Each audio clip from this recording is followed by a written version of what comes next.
Olá pessoal, bem-vindos ao nosso webinar sobre o papel da comunicação na gestão da mudança. Meu nome é Leonardo, eu sou diretor de Customer Growth aqui na Socialbase e é um grande prazer para mim estar aqui com vocês, poder falar sobre esse assunto que é super interessante e instigante, também é super desafiador, né? Bom, eu queria rapidamente apresentar para vocês a Socialbase. Acho que é legal vocês saberem um pouquinho, quem não conhece ainda, qual é essa empresa, né, que está facilitando esse webinar.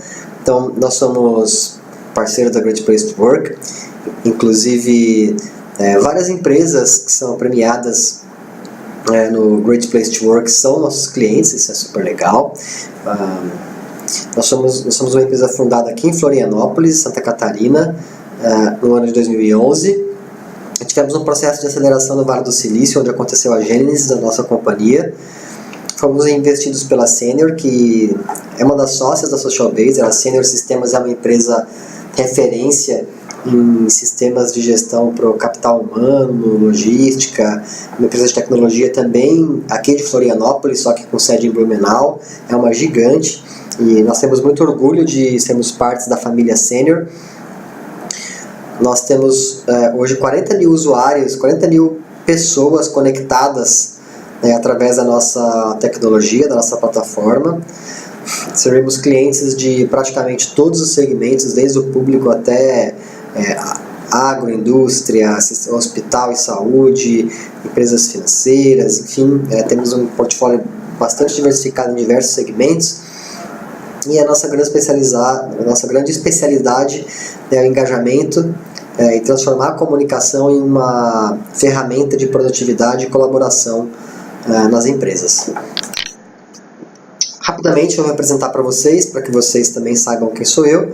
Então, comecei a trabalhar desde muito cedo, mas somente em 2001 que eu ingressei na carreira de comunicação e marketing.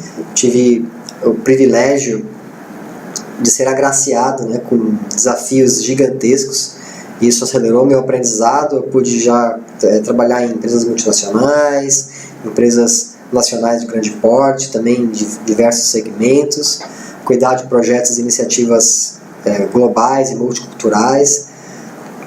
Inclusive na esfera da gestão das mudanças, eu tive a oportunidade de cuidar de algumas mudanças de escala global, impactando algumas dezenas de milhares de pessoas em diferentes países. Foi bem legal, assim, essas experiências todas. Eu sou viciado em esportes, pratico desde criança algumas modalidades esportivas, trago isso comigo até hoje. Sou uma pessoa extremamente matutina, sou casado, sou pai, adoro jazz, toco instrumentos de sopro, saxofone, flauta. E como o meu primeiro emprego foi como assistente de fotografia, ainda hoje eu guardo esse hábito, né, e tenho ainda um negócio de fine art. Tá o linkzinho aí no final de uma galeria em Londres que vende os meus trabalhos. Quem gostar de arte, tiver curiosidade, quiser saber um pouquinho, tá aí o link para vocês, só para vocês saberem quem eu sou mesmo de uma maneira bem geral. Minhas expectativas para esse webinar hoje é poder gerar insights sobre a comunicação e o seu papel na gestão de mudanças. Eu quero contribuir de uma maneira significativa para que vocês possam posicionar melhor ou ainda mais fortemente o trabalho de comunicação no front estratégico e também trazer conhecimentos e experiências que tenham impacto a partir do momento zero. Amanhã eu já quero que vocês tenham algum instrumento para colocar em prática na realidade de vocês. Se eu conseguir atender alguma dessas expectativas, eu já vou estar bem feliz, mas a minha ambição é atender a essas três. Eu trabalhei arduamente para trazer um conteúdo único, rico para vocês, baseado na minha experiência prática de profissional de quase 20 anos, onde eu já gerenciei várias mudanças. E, então, é isso aí, galera. Vamos começar. Gestão de mudanças. Eu trouxe algumas charges para trabalhar primeiro o mindset, né? Eu quero, nesses próximos 3 slides, fazer o mindset nosso, né, para preparar nossa mente para compreender ou poder processar melhor os conceitos que eu vou trazer. Gestão de mudança basicamente é uma questão de engajamento, né? Nós, quando começamos uma mudança, as empresas, quando começam uma mudança, os líderes, quando iniciam esse processo, esperam que as pessoas estejam engajadas. Desculpem. Entretanto, é muito comum a gente ver no processo de mudança a alta liderança ou os agentes da mudança se queixarem da dificuldade das pessoas se engajarem. Pessoal, o engajamento é uma via de mão dupla, o engajamento é uma questão mútua e também é muito comum, juntamente com essa reclamação das lideranças, não haver um engajamento recíproco por parte delas, de conduzir as pessoas e de trabalhar de uma forma efetivamente engajada para que as pessoas retribuam tal engajamento no processo da mudança. Essa charge ilustra isso muito bem, o Gilbert é sempre genial, né? Aqui ilustra só a situação de um chefe que está perguntando se o seu colaborador fez as mudanças que ele queria que fossem feitas, mas no final nem ele mesmo lembrava que mudanças eram essas. Aí o colaborador diz que sim, que as mudanças foram feitas e fica por isso mesmo. E quantas vezes isso não acontece em uma empresa, principalmente em grandes empresas? Infelizmente isso é uma realidade comum. Depois que as mudanças são iniciadas, a coisa simplesmente mexe-se, mas efetivamente a mudança não é implantada. Também é muito comum as lideranças terem uma facilidade maior para compreender a mudança. Na verdade, isso é o esperado. A gente vai ver depois um fenômeno chamado a curva do balanço do Tarzan, que vai explicar um pouco esse fenômeno, mas para os líderes, normalmente, é muito mais fácil entender a mudança, compreender a necessidade dela e apoiar o processo de mudança do que para as pessoas da base da operação. E isso é um fenômeno explicável, é muito fácil de ser entendido. Entretanto, essa é uma grande oportunidade para a comunicação, porque gerir mudanças é muito sobre conduzir as pessoas, inclusive a liderança, pessoal, né? Comunicação de mudanças é muito mais do que simplesmente colocar notícias, ou artigos, ou criar conteúdos, ou fazer eventos dentro da sua empresa ao redor dessa mudança. E a gente vai abordar um pouquinho isso mais para frente nesse webinar. Inclusive, é um conteúdo que vocês não vão achar nem no Google, porque foi feito com base na minha experiência. Esse modelinho que eu vou trazer para vocês, ele foi testado várias vezes por mim, assim, eu executei ele várias vezes, então vai ser bem legal e vai dar para vocês uma ideia de como que isso pode ser feito, né? Conduzir a liderança e também a base operacional do negócio em uma mudança. Mas tenha isso em mente, tá? Então mudar não é simplesmente uma questão de dizer nós estamos no ponto A e vamos para o ponto B. É preciso um processo no meio desse caminho, é preciso um esforço deliberado e planejado, muito bem medido também, para que essa transição seja feita de uma forma eficaz. E também um cenário muito comum se deparar nas empresas com um alto grau de consciência sobre a necessidade de mudar. Algumas necessidades nas organizações são mais evidentes e aclamadas do que outras, né? Mas querer mudar é uma coisa, normalmente todo mundo quer a mudança, mas quando a coisa parte para a prática, né, da mudança efetivamente acontecer, isso causa um certo desânimo, isso causa um certo nível de estresse na organização. Por isso nem todo mundo vai querer fazer a mudança. E quando parte-se para o escopo ainda de liderar o processo de mudança, de tomar a frente, de fazer acontecer, de trazer as pessoas a bordo, aí é que sobra menos gente ainda. Então, pessoal, não existem líderes natos, né? Normalmente todo mundo se borra de medo na hora de conduzir um processo de mudança em uma empresa, ainda mais se forem empresas grandes ou ambiente de negócios complexo. É comum os líderes terem resistência e medo para tocar esse tipo de processo. E aqui é uma outra oportunidade para comunicação, porque as lideranças precisam ser preparadas. E aqui a preparação é algo muito conectado à comunicação, porque a comunicação é o principal veículo de sucesso, né, de uma mudança bem feita. Isso não restam dúvidas sobre isso. Essa é a imagem que todo mundo certamente conhece, né? Os estágios da mudança. Então, quando a mudança é apresentada para uma organização, em geral, o primeiro estágio das pessoas é o choque. Enfim, tem uma jornada e até chegar à última etapa, que é da integração. Não vou usar muito tempo para falar dessa curva, porque é um conceito super batido, já super conhecido. É um conceito herdado na medicina, inclusive, especialmente daquelas áreas da medicina que lidam com processos terminais, oncologia, doenças ou problemas de saúde altamente complexos que exigem uma intervenção radical e tem um altíssimo risco de levar o paciente a óbito. Então a tendência é o primeiro choque, depois as próximas etapas até que a mudança seja aceita. É normal que isso aconteça. Mas se vocês se lembrarem bem, uma das primeiras coisas que eu comentei é que o comum, o esperado, o que sempre acontece, na verdade, é que a liderança compra a mudança primeiro, né? E quanto mais próxima as pessoas estão da base operacional, mais complexo é para elas fazerem essa jornada. E agora eu queria mostrar para vocês por quê. Esse aqui é um conceito que surgiu numa conversa com uma amiga minha, Astrid Burke, quando a gente trabalhava numa indústria dinamarquesa, e a gente estava tocando uma mudança que impactaria quase 30 mil empregados de uma indústria em escala global, com várias unidades de produção em diferentes países, com diferentes idiomas, etc.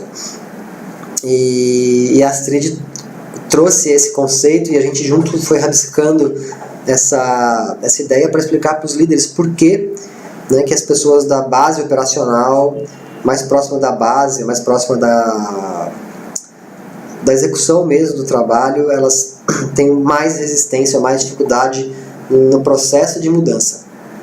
É muito simples. Então a bolinha vermelha simboliza o grupo decisor da mudança, né, e a bolinha azul significam os grupos de pessoas que estão ao longo de uma organização. A ideia do balanço do Tarzan é porque, se você imaginar o Tarzan balançando no cipó, quanto mais próximo ele estiver da parte superior, da onde o cipó está fixado, menor é a distância entre o ponto inicial e o ponto final da viagem de cipó. Quanto mais perto do chão ele estiver, mais longa vai ser a distância que ele vai percorrer. Da mesma forma também funciona se vocês pensarem na figura de um pêndulo. Quanto mais para o fundo do pêndulo, maior é a distância que ele percorre entre o começo e o final do percurso. Numa mudança isso também acontece. As pessoas que estão mais próximas do grupo gerador da mudança, ou do epicentro da mudança, vamos chamar assim, essas pessoas percorrem a distância do ponto A ao ponto B num tempo e num esforço muito menor. Normalmente, comumente, isso é o correto que isso aconteça, e mais pra frente a gente vai ver como e porquê. Essas pessoas, esse grupo de pessoas mais próximas do epicentro da mudança, elas são introduzidas em primeira mão quanto à mudança a ser feita. Elas são os primeiros a ter contato, a debater o tema, e é um grupo menor de pessoas. É um grupo que recebe informação com um pouco mais de energia, porque está vindo de pessoas numa posição extremamente decisoras da companhia. É um grupo que também comumente recebe informações mais detalhadas, porque tende-se a ser um grupo menor de pessoas. Ali tem tempo, tem espaço para discutir em detalhes. Então, por todas essas características, esse grupo de pessoas mais próximas ao epicentro da mudança, eles mudam mais rápido e com um pouco menos de dificuldade. Quanto mais a gente se distancia do epicentro da mudança e mais se aproxima da operação, da base operacional de um negócio, mais energia e mais tempo requer para que a mudança aconteça. Pessoal, quem trabalha em ambientes de produção, fica aí a sugestão, a dica de não usar a expressão chão de fábrica, né? Chão é uma coisa onde você pisa, uma coisa extremamente negativa. E mesmo que inconscientemente, ao se comunicar assim com essas pessoas, você está causando uma mensagem que não é muito positiva, né? Talvez até uma comunicação de certa forma violenta. Olha, vocês fazem parte do chão de fábrica, né? Uma coisa, sei lá, não é uma coisa tão positiva. Vamos procurar usar outras formas. Eu estou fazendo até um esforço aqui para... Um esforço não, né? Estou até fazendo Estou fazendo dessa forma também quando eu vou me referir às pessoas da base operacional, por exemplo, as pessoas de grupos mais executores ou posições mais entry-level, que não são tão ligadas a cargos executivos ou liderança. Quando a comunicação, quando a mudança acontece, quando ela começa a acontecer, normalmente a gente vai para a prática, né, em comunicação. A gente vai para divulgar a notícia, explicar por que muda, fazer notícia, fazer evento, fazer PowerPoint, fazer pesquisa e uma série de coisas que a gente tem que fazer mesmo, né, incluindo diversos tipos de canais de comunicação. E aqui está uma lista por categorias desses canais para que vocês possam, de repente, até fazer um checklist para ver o que tem, o que não tem na empresa, o que vocês já usam para comunicar formalmente a mudança, o que vocês poderiam passar a usar, de repente. Então aqui tem uma organizaçãozinha, vamos dizer assim, de todos os canais que vocês podem usar dentro da empresa. É importante ter em mente, ao conduzir um processo de mudança, que existem diferentes dinâmicas de comunicação dentro de uma empresa. E aqui, mais importante do que nunca, ter em mente, lembrar daquele conceito teórico de que a comunicação ela não é meramente uma via de mão dupla. A comunicação é uma via de várias mãos. Não se trata apenas de você emitir uma mensagem, obviamente. É muito importante ter a capacidade de receber mensagens, de ouvir os inputs dos diversos grupos da empresa, mas também é importante lembrar que as pessoas e os grupos vão trocar ideias entre si acerca da mudança, e isso não é uma coisa negativa, essa é uma coisa natural. E se essas trocas entre os grupos estão acontecendo de uma forma que não vem ao encontro, ou que estão desalinhadas à estratégia por trás da mudança, isso é um sinal de que a comunicação está falhando e de que a liderança da empresa não foi bem preparada para conduzir esse processo. Obviamente que sempre vai haver algum nível de desalinhamento, mas é sempre importante ter esse bom senso de que se o alinhamento está dentro de uma certa normalidade, vamos dizer assim, ou se está precário. Se o alinhamento já é precário, não adianta publicar mais coisas na intranet, ou fazer mais eventos, ou fazer mais talks acerca da mudança. Não adianta mandar pessoas embora, ou fazer um vídeo com o CEO da sua empresa. Isso até ajuda, mas o que realmente vai resolver o problema é você voltar para o grupo de lideranças da empresa e organizar essa comunicação e a condução desse processo de uma forma melhor. A pessoa de comunicação no processo de mudança, ela tem a batuta, ela é como se fosse um maestro. Ela faz a orquestração de todos os movimentos em prol da mudança. E muitas vezes isso é uma atividade de apoio a um executivo que é o pivô de todos esses processos, mas muitas vezes também o próprio comunicador é o pivô da condução disso, empoderando as lideranças para trabalhar a favor da mudança. Eu já vivi os dois cenários, e os dois são desafiadores, de formas diferentes, mas ambos são extremamente desafiadores. Então aqui é importante ter em mente que numa mudança, como pessoa de comunicação, ou quem estiver no papel de cuidar da comunicação da mudança, não é estratégico somente emitir mensagens, somente falar, somente divulgar fatos acerca da mudança. E aqui está um gráfico da Lion Fitzpatrick que traduz bem esse conceito. Quando a gente está numa organização que, num eixo, ouve muito e escuta muito, essa é a zona do desempenho, esse é o lugar ideal onde a gente quer estar. O que significa ver muito e ouvir muito? Quer dizer que na organização são observados os dados, os comportamentos, as pesquisas, os fluxos, os processos, as entradas e as saídas, observa-se os fatos e os dados, mas também trabalha-se o qualitativo. Ou escuta-se as pessoas, recebe-se inputs dos diversos grupos, e isso é processado de uma forma cruzada. Dependendo do grau em que você ouve e escuta simultaneamente, você vai estar em uma das zonas desse quadrante. o que se quer é estar na zona de desempenho, que é uma comunicação que proporciona uma experiência construtiva e conta uma história coerente, convincente para as pessoas. Isso causa engajamento. Engajamento, por sua vez, causa ação, causa resultado consequentemente. De algumas mudanças, vocês podem usar diferentes metodologias para trabalhar nesse escopo de change management. Eu trouxe aqui um resumo das mais citadas, mas existem uma infinidade de frameworks. E aqui eu não vou gastar muito tempo neles também, tá, pessoal? É só para dar uma ideia do arsenal que vocês podem buscar para trabalhar isso. Os frameworks são legais porque eles trazem shortcuts, eles trazem atalhos relevantes para facilitar o processo de gestão de mudança, porque é uma coisa muito caótica. E essas estruturas de trabalho pré-formatadas ajudam na organização das coisas. O modelo Kotter é um dos mais citados, é um modelo do final da década de 80. Ele é um paradoxo porque ele já é considerado ultrapassado, mas ainda assim ele é um dos mais mencionados, e ele divide a gestão de mudança em 8 etapas. Eu coloquei em inglês e do lado em português a tradução mais próxima da ideal da mensagem que o Kotter quis passar. Vocês vão ver, eu tomei esse cuidado porque se vocês forem procurar no Google, vocês vão ver muitas traduções erradas. Especialmente, por exemplo, o item 7 da metodologia do Kotter, que muito comumente é traduzido como manter o ritmo. Mas não é essa a ideia que o Kotter quer passar com Sustaining Acceleration. A ideia que ele quer passar é que uma vez que a mudança é iniciada, é preciso manter uma certa cadência de mudanças, tanto quantas forem necessárias para a manutenção da competitividade, da qualidade dos processos e da entrega de valor para os clientes, para a sociedade.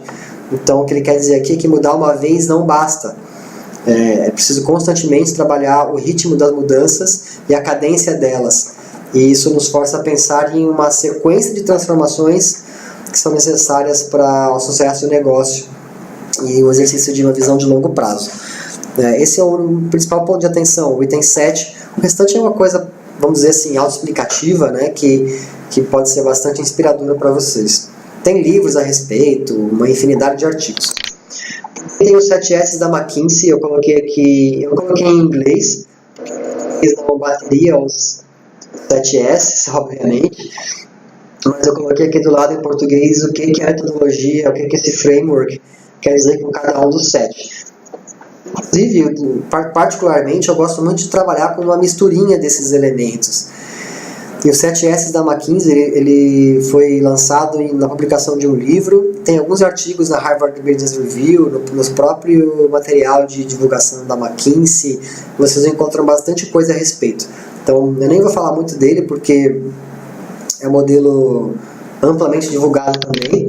Outros frameworks que vocês podem dar uma estudada, é super interessante pesquisá-los, porque cada um deles pode trazer uma abordagem que funciona melhor com o seu estilo pessoal, ou com o ambiente da sua empresa, ou é mais a cara da sua liderança.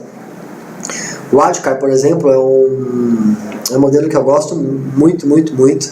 É bem interessante. Mas o modelo que eu mais tenho usado, eu dou uma misturada no Kotter e no 7S da McKinsey, mas considerando muito mais essa estrutura aqui, do Lean Change Management. Inclusive tem um site que está aqui, o leanchange.org.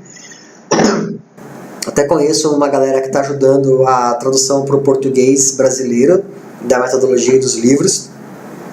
Constantemente tem eventos em São Paulo do Lean Change Management, eu já fui em 2. É super legal, é bem bacana, vale a pena demais parar para entender o que esses caras estão propagando. E faz muito sentido a maneira com que esse framework aborda as mudanças. Então, o Lean, ele visa trazer agilidade, que é diferente de velocidade, né? Mas trazer agilidade e racionalidade do uso dos recursos. Então, o objetivo aqui é fazer uma mudança gastando-se o mínimo de recursos necessários, visando a maior efetividade possível. E é um processo que é interessante, ele começa com trabalhar com as percepções. Então, é um conjunto de informações, de análise de cenário, de dados que se tem, movimentos do mercado, que justificam a mudança específica, a mudança em questão. Uma vez que essas percepções elas são analisadas, começam a surgir opções, né, opções do que fazer e como fazer. Esse é um processo que acontece naturalmente mesmo, em qualquer framework que se for abordar. Mas a diferença do Lean Change Management é que, ao invés de você fazer um plano extremamente extenso do começo ao fim da mudança, a partir das opções nós fazemos experimentos, testes que são preparados, eles são introduzidos para as pessoas, eles são analisados e são levados adiante, ou cancelados, ou refeitos, e a mudança ela é conduzida a partir de uma série de experimentos junto com as pessoas, até que se chegue ao ponto que se almeja com a mudança. O legal de pensar dessa forma é que às vezes num experimento ou num trabalho específico, você já resolve uma série de outros problemas que puderam ser antecipados em função desse experimento, sem colocar toda uma energia muito grande em cima deles. E aí o próximo passo mais concreto para a execução da mudança, ele pode ser um passo ainda mais pragmático, e a distância entre o ponto A e o ponto B, ela se encurta a cada experimento bem sucedido que acontece. Os experimentos mal sucedidos, ou os que não funcionam, eles são rapidamente abandonados ou refeitos para que passem a produzir o efeito esperado. Então, na verdade, um desses frameworks, eles são uma forma de pensar, interpretar e organizar o processo de gestão da mudança. Lean Change Management é o meu favorito e é realmente interessante. Eu queria resgatar o conceito do balanço de Tarzan, porque esses frameworks eles visam, na verdade, fazer com que esse movimento do ponto A ao ponto B sejam conduzidos da forma mais objetiva e tranquila possível. Eu particularmente aprendi que esse movimento ele é mais rápido e eficaz não se ele for em um formato pendular, mas se ele acontecer num movimento de zigue-zague que se assemelhe a um W. Então aqui eu tentei resumir para vocês um esquema tático para tocar esse processo, e aqui tem muito de comunicação nessa etapa.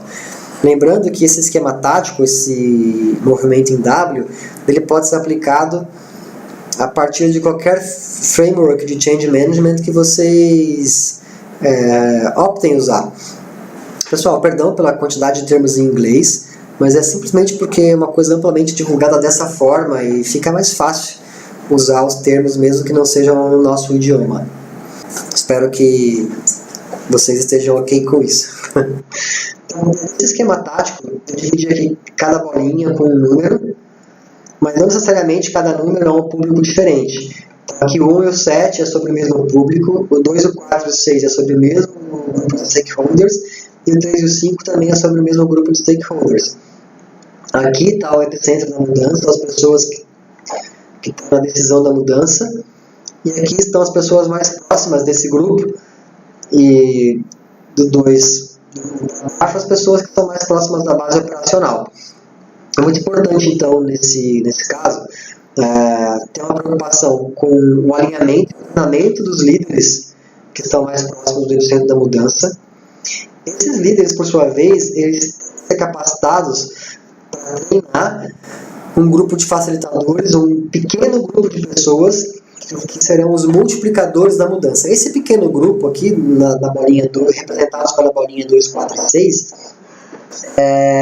podem ser os líderes debaixo das pessoas 7, então aqui a gente estaria falando de diretores no 1 e 7, e 2, 4 e 6, talvez gerentes, supervisores e coordenadores, ou em muitos casos, e é o jeito que eu mais gosto de interpretar isso aqui, a bolinha 2, 4 e 6, esse pequeno grupo ser um comitê da mudança, que ele é em empresas grandes, dividido, inclusive, por área funcional. Né? Então você tem um comitê que é composto por representantes de cada área da empresa. Né? Em seguida, essas pessoas que foram treinadas no comitê da mudança, nesse pequeno grupo, eles começam a atuar junto à base mais operacional da empresa e começam a multiplicar essa mudança através do grande grupo.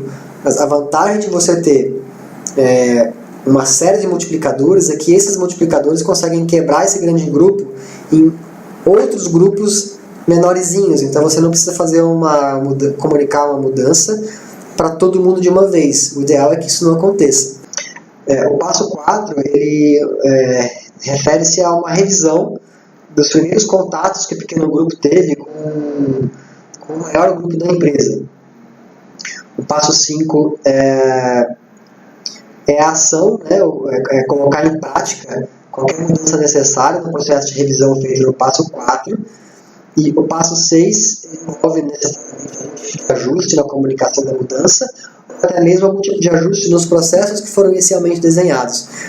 Da forma que o pessoal aqui do grupo 3 e 5 tem que se adaptar, porque a mudança gera necessidade de adaptação, o stakeholder aqui do grupo 6 e 7 vão precisar também adaptar o jeito, a maneira, a estratégia da mudança em função dos feedbacks recebidos do pessoal operacional. E uma vez que essas revisões são feitas, os ajustes necessários são colocados em prática, a alta liderança revisa tudo no passo 7, conclui a mudança ou faz uma nova série de experimentos diferentes, até que a mudança seja concluída. Esse é um esquema tático, eu vou focar um pouquinho mais. Então, quando se trata da mudança, a pessoa responsável pela comunicação, ela precisa conquistar a confiança e a credibilidade dessas pessoas. Esse é um trabalho que depende unicamente do profissional que está nessa área. Então, se você sente que a sua alta liderança não tem uma relação de confiança e credibilidade com o teu trabalho, você precisa conquistar isso. Eu sei que muitas vezes é difícil, dependendo, inclusive, grandemente da cultura da empresa. Eu só vivi esse cenário uma vez em que a alta liderança via a comunicação como algo não tão estratégico, mas eu consegui reverter esse cenário quando eu entendi que o meu diretor na época poderia ser um porta-voz, poderia ser a pessoa ideal para abrir o espaço que eu precisava para poder trabalhar. Então eu fiz alguns alinhamentos com ele para ele me ajudar nisso. Então você pode contar com o apoio do seu C-level, do vice-presidente, do diretor, aquela alta liderança para quem você se reporta. Parceiros muito fortes nesse processo de conquistar o espaço da comunicação são os HR Business Partners. Se a sua empresa tiver esse tipo de cargo, se aproxima, conversa com essas pessoas, porque elas vão te ajudar a conquistar espaço. É muito importante nesse grupo que a pessoa responsável por comunicação faça um trabalho de sensibilização da necessidade de comunicação e deixe todo mundo alinhado quanto a isso. Todas as pessoas no epicentro da mudança precisam entender que comunicação é um fator crítico de sucesso para qualquer mudança necessária, das mais simples às mais complexas. Você vai ajudar essas pessoas a fazer um mapeamento dos stakeholders, qual é o respectivo papel esperado de cada grupo de stakeholders e quais são as barreiras possíveis que impedem eles de se comportar da maneira esperada e quais seriam os estímulos que os levariam a engajar. Você vai ajudar essa turma a montar um elevator pitch, ou seja, uma mensagem bem curtinha que justifica a vitalidade da mudança, e você vai decupar esse elevator pitch em mensagens chaves, e com isso você vai criar um pitch deck que vai funcionar para explicar, defender e justificar a mudança em qualquer esfera. Então, mais do que comunicar a mudança, o profissional de comunicação aqui é um facilitador do processo. Então, tem esse mindset. E, obviamente, aqui também já é a hora de ter um plano de comunicação base, inicial, para tocar todas as pessoas da empresa. Como é que você vai fazer essa mudança ser conhecida? Isso deve envolver não somente o uso dos canais internos de comunicação, como a gente vai ver a partir de agora, mas deve envolver também todo o calendário de eventos específicos para os grupos de líderes e para os comitês de comunicação, os eventos específicos para as pessoas que vão ser os facilitadores, os multiplicadores da mudança. Então, aqui na bolinha 1, é importante fazer workshops de sensibilização com a alta liderança, fazer conteúdos e experiências específicas, ajudar eles a criar uma sequência de pautas para começar a introduzir o assunto para as pessoas nos one-on-ones, nas reuniões de time, nas revisões, nas weekly reviews, nas sessões de planejamento. Enfim, aqui você tem que ajudar a liderança a começar a colocar o assunto em pauta de uma forma sutil. É muito mais fácil assim do que simplesmente colocar a mudança em si da noite para o dia. E aí você tem que capacitar os líderes para fazer isso, treinar eles, realmente treinar. Assim, líder, aqui está o pitch deck, o material que você vai usar para comunicar a mudança, a gente vai seguir essa sequência e você vai treinar a liderança para performar bem, para ter um bom desempenho em cada etapa desse plano. E aí é preciso que o comunicador aqui tenha uma competência muito forte de train the trainer. Você vai treinar o líder para ser um treinador de pessoas. E se você tiver dificuldade com isso, procura o time de gestão de talentos, os HR Business Partner, eles vão te ajudar com isso, que são pessoas que normalmente têm esse tipo de competência na veia já. Você também vai ser um parceiro de treino para esses líderes. Eles vão simular, fazer roleplays, sessões de... Você vai de repente gravar eles fazendo pitch, enfim, uma série de recursos que você pode disponibilizar, coisas muito simples inclusive, para ajudar essas pessoas a se sentirem seguras do que elas estão comunicando. Isso vai te ajudar a eliminar aquele efeito da liderança dizer algo assim: olha, eu não concordo com essa mudança, também não vejo muito sentido nela, mas a empresa está impondo, a gente tem que fazer, a gente vai ver o resultado disso lá na frente, galera, a gente tem que fazer porque estão mandando. Não é isso que se espera de um líder. O que se espera de um líder é que ele realmente conduza as pessoas, e não que ele tire o corpo fora. Além disso, é importante deixar pronto, deixar claro para essa liderança como que você vai medir e coletar o feedback das pessoas do grupo 2 e do grupo 3, e como vai acontecer a devolutiva desses feedbacks, e a forma como essas devolutivas vão se cascatear em ações práticas para levar ao sucesso e proteger também, tirar o desconforto e a insegurança dessas lideranças que estão aqui no front. Aqui também já é legal deixar uma agenda de comunicação pronta, um calendáriozinho, quando que a coisa vai começar a ser divulgada para toda a empresa, sugestões de eventos informais que essas lideranças podem fazer com as suas equipes. Enfim, prepara bem esse pessoal para o que vem adiante. Uma vez que você preparou as pessoas do grupo 1, elas vão ter que fazer esse mesmo trabalho para as pessoas do grupo 2. Você precisa ajudar eles a formarem esse comitê da mudança. Você precisa acompanhar e garantir que elas estão fazendo o papel delas direito, e dar feedbacks. E também colher, você pode usar questionáriozinhos impressos, enquete na sua solução de comunicação interna, pode ser inclusive a solução da Socialbase, a gente tem um recursozinho de enquete. Você pode fazer, se você tem uma solução parecida com a nossa, onde as pessoas podem se expressar livremente, você também pode começar a acompanhar as comunicações espontâneas que as pessoas estão fazendo sobre o assunto. E aí isso vai dar um cheiro muito bom se a mudança está sendo bem conduzida ou não. É sempre importante ficar atento às reverberações da comunicação que o grupo 1 vai começar a fazer para o grupo 2 e o grupo 2 para o grupo 3. E como essas coisas vão começar a se cruzarem na informação conforme aqueles diagramas de diversas formas de comunicação. Deixa eu voltar aqui para vocês visualizarem.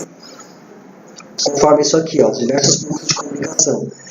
Quando a liderança começar a trazer as informações, isso aqui vai começar a ferver nas diversas formas possíveis. E é importante estar atento para coletar percepções, fatos e dados acerca do assunto e poder tomar medidas corretivas. Aqui, a liderança precisa entender e sentir que você, como comunicador, está apoiando o processo, está na retaguarda deles e delas, né? Bom, uma vez que o comitê de comunicação começa a falar com as pessoas do grupo 3, aqui já é hora da mudança começar a ser divulgada, até mesmo para você preparar o terreno para a informação chegar e ser recebida com um pouco mais de neutralidade. É importante conduzir diversas formas de coleta de feedback, desde as qualitativas, como grupo focal, pesquisa de profundidade, até as mais quantitativas, como, por exemplo, enquetes, questionários, números de processos do negócio, de repente pegar as coisas no People Analytics, números de performance, de repente essa informação causou um frenesi na empresa e derrubou um pouco a produtividade. Precisa ficar atento a essas coisas e medi-las de forma tanto quantitativa quanto qualitativa para você poder levar esse feedback de volta para os líderes e juntos poderem traçar planos de ação. Então, aqui, quando isso acontece na fase 4, Se você não tiver nenhuma necessidade de adequação dos planos de gestão de mudança e dos planos de comunicação, isso quer dizer que alguma coisa você está fazendo de muito errado. Porque é impossível uma mudança chegar nessa fase sem qualquer tipo de ruído, sem qualquer tipo de delicadeza que não requeira uma adaptação tática. Então, toma cuidado com isso. O processo de gestão de mudança ele nunca vai ser executado conforme planejado. Uma vez que essa revisão é feita, é muito comum, é a prática, precisar voltar para o grupo grande de pessoas e fazer uma série de outras comunicações para fazer reforços, para corrigir qualquer desalinhamento que seja evidentemente necessário de ser tratado. Pessoal, aí toma cuidado também, porque vão aparecer muitos boatos. Não responde a boatos. Os boatos devem ser ignorados, porque da mesma forma que eles surgem, eles morrem. Aqui também vocês vão começar a notar um fenômeno interessante na mudança. As pessoas elas se dividem em 3 grupos. Os grupos das pessoas que são a favor, normalmente é um grupo pequeno, mas muito poderoso. O grupo das pessoas que são neutras, estão em cima do muro, que em geral é o maior grupo de pessoas. E o grupo de pessoas que são contra, também é um grupo pequeno, mas que é o mais poderoso deles. Essas pessoas que são contra, elas normalmente são as pessoas que geram os boatos, até sem querer. São as pessoas que começam a trabalhar para, às vezes, dependendo do grau em que elas são contra, até para sabotar a mudança. E a tendência, eu vejo isso muito acontecer, eu mesmo cometi esse erro nas primeiras mudanças que eu conduzi, é de colocar muita energia para convencer o pessoal desse grupo de pessoas do contra a mudarem de lado, para o lado positivo, mas isso não é produtivo. O que é mais produtivo é fazer um esforço e dar muita energia, muita voz e muito espaço para as pessoas que são a favor da mudança. Porque essas pessoas elas vão ser vistas como exemplos para esse grupo maior de pessoas que são as pessoas neutras, e a tendência é que esse grupo gere uma força gravitacional e naturalmente comece a atrair um grupo de pessoas neutras. E aí então o grupo de pessoas a favor ele naturalmente aumenta até que a força dele sobrepuja aqueles que estão contra a mudança, e a mudança vai, simplesmente vai. É uma expectativa irreal querer que 100% da empresa esteja comprado com relação a qualquer tipo de mudança, desde as mais banais como a mudança do cafezinho até as mais estratégicas como o fechamento de uma unidade ou a abertura de uma unidade em outro país, por exemplo. Então aqui você precisa articular muito, precisa ser muito articulador ou articuladora, e circular na empresa e realmente fazer um trabalho de apoiar os líderes e ouvir as pessoas. E voltar com feedback para o comitê da mudança, eles precisam estar munidos de informação o tempo inteiro. Aqui já é legal que as pessoas do comitê da mudança já comecem a aparecer nos canais de comunicação interna, que elas sejam reconhecidas. Também o pessoal do grupo 5, 3 e 5, essas pessoas que abraçaram a causa, colocar fotos, depoimento delas nas matérias de comunicação interna, fazer sessões de treinamento e talks e repasses específicos para elas que elas se sintam especiais. Isso vai gerar uma vibe, uma onda extremamente positiva e contagiante no negócio. E por fim, já chega a hora de começar a dar a acabativa e conduzir a mudança para a sua finalização ou para uma nova rodada de experimentos e ondas de comunicação se a coisa não estiver rodando bem. Esse ciclo do passo 1 ao 7 ele pode tanto acontecer no espaço de 1 ou 2 semanas quanto no espaço de um trimestre, por exemplo. Vai depender muito do tamanho da mudança que você tem que fazer. Mas é importante tentar fazer esse zigue-zague inteiro sempre no menor espaço de tempo disponível. Porque dessa forma você consegue ser mais eficaz e mais ágil. E aqui já começa a também ter a preocupação da execução dos ritos de encerramento ou os ritos de encerramento desde a mudança como um todo, se tudo foi tudo certo até agora, ou do encerramento desse experimento, desse ciclo, para o começo de um novo. Ok? Aqui já é legal começar a apresentar números, dados, fatos da mudança, que todo mundo já sabe da mudança, e aí quanto mais informação pública, melhor. Bom, eu falei para vocês do framework do Lean Change Management, e aqui tem algumas ferramentas que eu compartilho com vocês. Vocês podem entrar no site, essas ferramentas estão disponíveis, tem até um livro sobre o assunto. E essas 3 ferramentas, elas ajudam a organizar o raciocínio. Esse Canvas, por exemplo, eu não vou colocar muito tempo explicando ele aqui, porque ele é muito autoexplicativo mesmo. É muito simples. Se você quiser trocar ideia sobre ele depois, eu vou deixar os meus contatos, você pode mandar um e-mailzinho. Também na hora de mandar esse material por e-mail, para quem estiver assistindo o webinar, vai ter a opção lá de agendar um bate-papo comigo. Daí a gente pode trocar experiências sobre qualquer assunto relacionado a esse webinar. Ou também sobre comunicação, enfim, o que estiver pegando para vocês, tá? É legal aqui ter a visão da mudança, o porquê ela acontece, a importância de fazer essa mudança. Aqui você vai trabalhar muito aonde você quer chegar, qual é o ponto B, qual é o destino. Aqui as razões, os motivos, o que a gente está fazendo nesse processo, como essa mudança vai ser medida. Enfim, cada títulozinho ele traz uma explicação fácil de compreender, e preencher esse canvas e compartilhar ele com as pessoas no momento certo, da forma relevante, vai ajudar a trazer a galera on board, vai ajudar a trazer a galera a bordo do processo.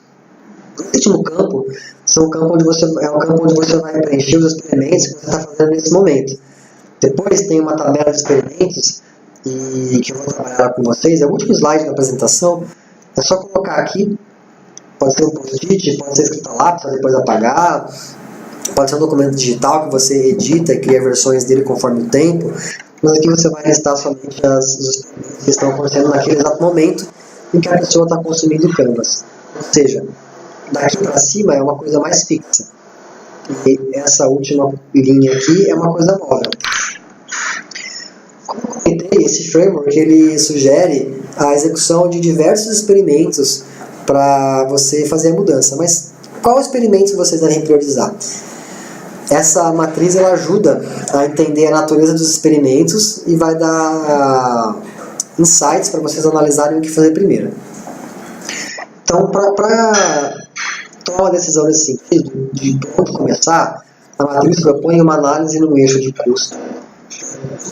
Tempo, dinheiro, recurso, trabalho, estresse, energia das pessoas, quantidade de pessoas envolvidas, tudo que for recurso necessário. Quanto mais elevado é o custo, mais para cima vai estar aqui nesse eixo. Outro eixo, o valor gerado por aquele experimento. Quanto mais valor ele gera, tanto de dinheiro, quanto economias, quanto satisfação das pessoas, quanto visibilidade ideal, tudo que é valor, tangível ou intangível, deve ser analisado nessa perspectiva. E quanto maior o valor, mais para esse lado aqui do quadrante a mudança vai estar. O experimento vai se posicionar. Então, por exemplo, os construtores de momento são iniciativas ou experimentos de baixo custo, mas de baixo valor. Eles são importantes para, às vezes, introduzir, criar contexto, abrir o fórum necessário para que a mudança seja introduzida. Eles não geram valor, mas eles são baratos, mas eles preparam o terreno, vamos dizer assim. Eles criam o momento para falar do assunto. Então, alguns experimentos podem cair nessa categoria. Os criadores de ponte, eles fazem conexão entre as pessoas. Eles fazem conexão entre as pessoas e a mudança. Eles criam literalmente uma ponte entre o ponto A e o ponto B. Eles facilitam o processo. Eles têm um certo custo, mas eles não geram tanto valor. Exemplo, você vai fazer um evento para as lideranças da empresa,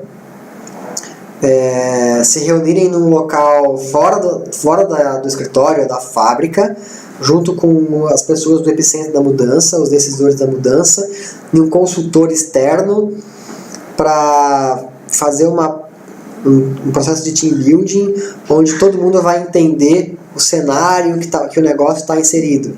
E aí depois que esse consultor fizer a fala dele, vem um diretor da empresa, um vice-presidente, um C-level, explicar o que esse cenário representa para o negócio e conduzir um workshop, uma dinâmica, um brainstorming junto com os participantes do evento sobre possíveis ações a serem feitas.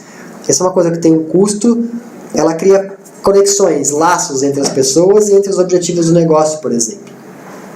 Os quick wins são as vitórias rápidas, aquilo que custa pouquinho, mas que gera valor, gera entrega, dá uma mudancinha que já vai impactar no humor das pessoas, que já vai impactar na redução de um custo ou no ganho de margem. Então, é mais ou menos dessa lógica que você deve posicionar os seus experimentos, as suas opções de mudança, opções de ação para conduzir a mudanças. O registro, né, o acompanhamento dos testes. Você coloca aqui o tema do teste, para que ele serve, como você vai prepará-lo, né, como você vai introduzi-lo para as pessoas, como você vai fazer a revisão dele, ver se ele funcionou ou não, e quais são os insights esperados e os insights gerados na conclusão do experimento. Você vai fazer uma lista do tamanho que você quiser, com todos os experimentos possíveis, e aqui é legal, quanto mais melhor, porque depois você vai usar essa matriz para analisar os seus experimentos. Fazer bem na pegada de brainstorming mesmo. Pessoal, agradeço a todos pelo tempo disponibilizado para participar desse webinar. Foi uma satisfação e uma alegria muito grande estar com vocês. Antes de encerrar, eu gostaria de responder as perguntinhas, mas eu vou deixando aqui os meus contatos, quem quiser já me acionar. Todos vão receber esse PowerPoint depois, então também as informações de contato estarão disponíveis. Temos aqui uma pergunta da Camila. Duas perguntas dela, na verdade. A primeira, ela diz: em breve, iremos implementar na empresa todo o pacote Microsoft 365, atualmente usamos o Google, e antevejo que será muito difícil mudar a cabeça dos colaboradores para o novo, uma vez que estão muito acostumados com as ferramentas que temos hoje. Como lidar com isso? Bom, Camila, nesse caso, é uma mudança funcional, uma mudança relativamente simples, porque o que você vai requerer de mudança de comportamento e hábito é uma mudança pequena. Você vai requerer das pessoas uma necessidade de adaptação a uma nova ferramenta. Isso tende a acontecer com o tempo. Entretanto, o ponto de atenção é que se a mudança não for bem preparada, as pessoas vão ser resistentes ao novo sistema, ao Microsoft 365, e você vai ter um pouco mais de dor de cabeça, insatisfação das pessoas, e de repente até uma pressão para voltar ao antigo status quo. Então, se essa mudança é importante para a empresa, naquele próprio zigue-zague do modelo W que eu trouxe para vocês, se você trabalhar com aquela sequência, você vai ter bastante suporte para realizar essa transição de uma forma mais suave. Então, eu recomendo que você siga ou procure seguir esse passo a passo que eu trouxe para vocês. Eu já conduzi mudanças parecidas com essa, seguindo esse esquema tático, e deu super certo. Se você quiser conversar, manda um e-mailzinho, a gente passa meu telefone, a gente troca uma ideia, fico à disposição, tá? Outra pergunta da Camila é: outra questão bem sensível é quanto ao posicionamento da empresa com relação à cultura organizacional. Atualmente temos dificuldade de implementar uma cultura única porque as pessoas sentem-se parte do seu negócio especificamente e não da empresa como um todo. Como queremos implementar uma campanha de cultura, teremos que fazer um trabalho grande sobre gestão de mudanças. O que poderia nos ajudar neste caso? Não, aqui eu te dou a mesma recomendação, né, de estruturar um passo a passo naquela linha. Aqui você vai ter envolvimento mais crítico da liderança da empresa, porque essa sim é uma mudança de comportamento da empresa e das pessoas que formam a empresa. E se você não tiver a liderança muito bem alinhada e totalmente comprada quanto a isso, vai ser bem difícil ter algum nível de sucesso, êxito nesse processo. Então comece a mudança, lembra da curva do Tarzan lá de cima? Comece a mudança com os líderes. Quando eles estiverem bem comprados, bem alinhados, você vai descendo camada por camada.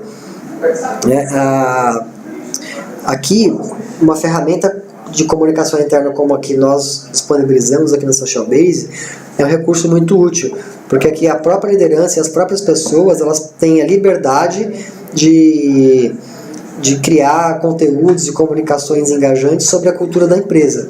Então, de repente, você pode pensar em uma forma, um canal de comunicação que seja tão interativo quanto a solução da Social Base, por exemplo. Isso vai te ajudar bastante. Também fico à disposição para falar sobre isso, tá? Uma pergunta para Maria Rita: qual é a melhor forma de engajar a média liderança num contexto de mudança? Bom, olha só, Maria Rita, a média liderança, normalmente, ela vai seguir, ela vai se espelhar no que a liderança de cima, né, a alta liderança está se comportando. Então é importante você verificar se os principais líderes da empresa inclusive o principal cabeça da organização, o CEO, como que ele está se alinhado com essa mudança, como que ele está se comportando em relação à mudança, e conquistar o principal executivo da empresa e o principal grupo de líderes, vice-presidente, diretores, C-level, não sei como é que é aí, mas essas pessoas precisam ser os primeiros. E aí, em seguida, você trabalha a média liderança de uma forma bem segmentada. De repente, pegar por setor, de repente, dependendo do número de líderes do grupo de média liderança, você consegue até programar eventos individuais, bate-papos, one-on-ones, intermitentemente a reuniões e eventos coletivos. Então é importante tratar esse grupo de uma forma específica, conduzir eles na mudança, sensibilizar e preparar para que eles sejam protagonistas do processo de mudança. Se eles se sentirem protagonistas e pessoas que estão encabeçando o processo junto, você consegue conquistar o engajamento dessas pessoas e, consequentemente, vai favorecer com que os liderados deles também se engajem. Se você tem um problema com a média de liderança, esse é só o seu primeiro problema e provavelmente é o menor deles, porque é um menor grupo de pessoas. Se essas pessoas seguirem adiante na mudança sem estarem engajadas, aí você vai ter um problemão, porque vai ser um efeito cascata no restante da empresa. E aqui uma perguntinha da Ingrid. Estou participando de um processo de gestão de mudanças na empresa e um dos pontos é o alinhamento de comunicação interna. Nas gestões anteriores não havia o hábito de repassar informações. Era uma coisa cultural. Com isso, a Rádio Peão se tornava a principal fonte. Muitas vezes, os colaboradores sabiam mais que o gestor. Nosso maior desafio tem sido mudar esse comportamento e a cultura do gestor em se comunicar melhor. Demos treinamentos e já iniciamos uma ferramenta de informação por e-mail direcionada ao líder, com dados, relevância e o que ele deve repassar para a equipe. Como melhorar esse engajamento e mostrar ao líder o papel dele? Excelente, Ingrid. Bom, eu particularmente aqui na Social Base eu tenho um workshop pronto de sensibilização para líderes, que visa mostrar para o líder, fazer a liderança cair na real, cair a ficha quanto ao seu papel ativo e protagonista na comunicação.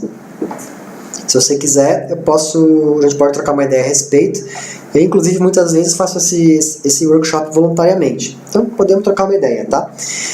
Mas uma coisa que me chamou a atenção aqui, Ingrid, é você falar que está tratando isso por e-mail.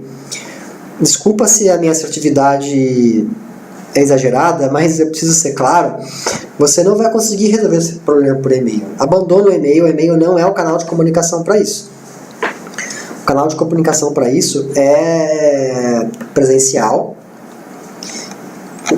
Tem que ser presencial, tem que gastar saliva, né? E também existem canais de comunicação. A Social Base desenvolveu uma ferramenta que ela visa isso, né? Ela visa facilitar a troca das pessoas em diferentes níveis e quebrar as barreiras hierárquicas. Então, uma vez que você tem líderes engajados no seu processo de comunicação ou pessoas engajadas no seu processo de comunicação e na sua cultura, você consegue propiciar uma troca que seja contagiante. E você mesmo, enquanto pessoa de comunicação ou pessoa de RH, consegue dar direcionamentos a partir de um canal de comunicação mais interativo que sejam mais produtivos para a estratégia da empresa e favorecer uma mudança progressiva e começar a contaminar as pessoas aos poucos. E-mail não funciona, abandona o e-mail. Recomendo que você trabalhe entra no nosso site, socialbase.com.br, dá uma olhadinha na nossa ferramenta e explora esse conceito que a gente oferece enquanto canal de comunicação. É bem mais efetivo do que o e-mail. E fora isso, o que vai funcionar mesmo é um trabalho mais face a face, mais corpo a corpo com os líderes. Se o grupo de líderes da sua empresa é muito grande, então é legal você trabalhar com um grupo pequeno e formar eles para serem multiplicadores disso, e aí sim ter reforços sistêmicos nos seus canais de comunicação interna. Mas o e-mail deve ser um dos menos prioritários nesse processo. Ok? Pessoal, com isso eu encerro o webinar de hoje. Agradeço a todos pela participação. Vocês devem ter notado a minha empolgação em falar do tema, é algo pelo qual eu sou apaixonado e gosto bastante. E até por isso eu fico à disposição de vocês para a gente continuar trocando ideias a partir do webinar. Ok? Logo, daqui uns 2 ou 3 dias, vocês recebem esse material por e-mail e algumas coisinhas adicionais também que a equipe está preparando para vocês com bastante carinho. Tenham todos uma excelente semana e espero que vocês tenham aproveitado o conteúdo. Um abraço e até o próximo webinar.